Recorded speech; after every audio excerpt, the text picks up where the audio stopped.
Hello बच्चों, let's see the question. Select the value of E for AB3E molecule which is non-planar as well as non-polar, where A is central atom, B is surrounding atom and E is number of lone pair.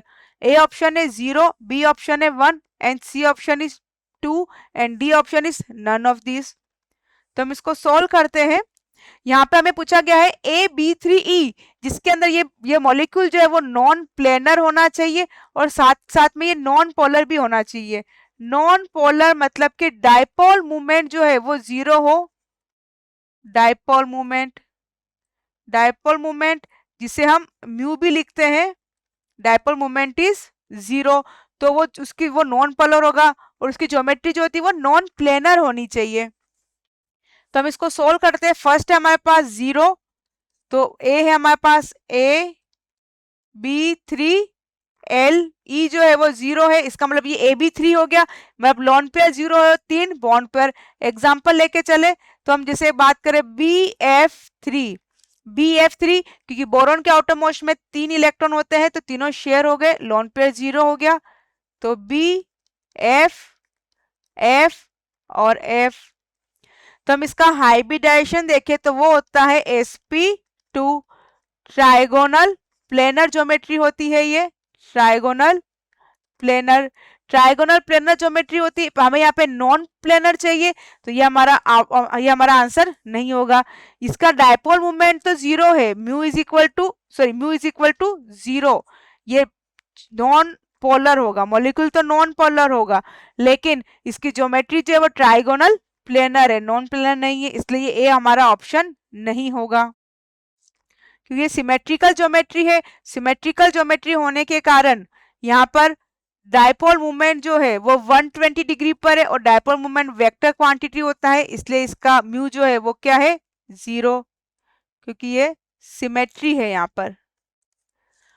B option में देखें, जब L की value 1 हो तो होगा ये AB3L1. AB3L1 जब lone pair 1 हो, ई की वैल्यू क्या है यहाँ पर 1, एक लोन पेयर प्रेजेंट है. तो हम इसका एग्जांपल देखें तो अमोनिया हो जाएगा, क्योंकि अमोनिया में 3 बॉन्ड पेयर होते हैं और एक लोन पेयर होता है, नाइट्रोजन हाइड्रोजन हाइड्रोजन हाइड्रोजन. ये जो ज्योमेट्री है वो नॉन प्लेनर ज्योमेट्री है, क्योंकि ये sp3 आ रहा है, यहाँ पर 3 p यूज हो रहे हैं, मतलब x y z तीनों में प्रेजेंट है ये. तो ये ज्योमेट्री नॉन प्लेनर है, इसका नाम होता है ट्राइगोनल पिरामिडल. लेकिन डायपोल मूवमेंट देखें हम तो mu is equal to not 0, तो ये पोलर मॉलिक्यूल हो जाएगा, पोलर मॉलिक्यूल. क्योंकि डायपोल मूवमेंट की डायरेक्शन देखें तो यहाँ पर less En to high En की ओर जाएगी और लॉन पेयर की ओर. तो यहाँ एक ही डायरेक्शन में है तो mu is equal to not 0 आ रहा है. सी है हमारे पास, जब 2 लॉन पेयर प्रेजेंट हो, सी इज AB3L2. जब 2 लॉन पेयर प्रेजेंट हो तो इसका एग्जांपल होगा BrF3, सॉरी 4 नहीं, BrF3.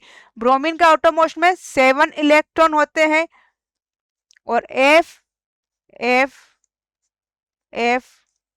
लोन पेयर जो है यहाँ पर, तो ये इंग्लिश लेटर टी शेप का हो गया, तो इसका नाम होता है sp3.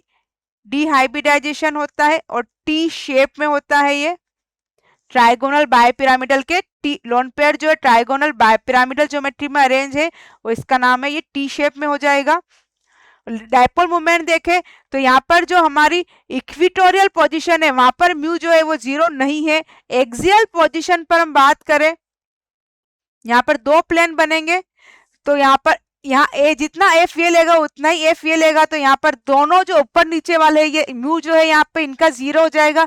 लेकिन लॉन पेयर और एफ के बीच की ज्योमेट्री में म्यू जो है नॉट 0, म्यू 0 नहीं होगा, तो ये मॉलिक्यूल जो है ये क्या हो जाएगा, पोलर मॉलिक्यूल हो जाएगा, पोलर मॉलिक्यूल.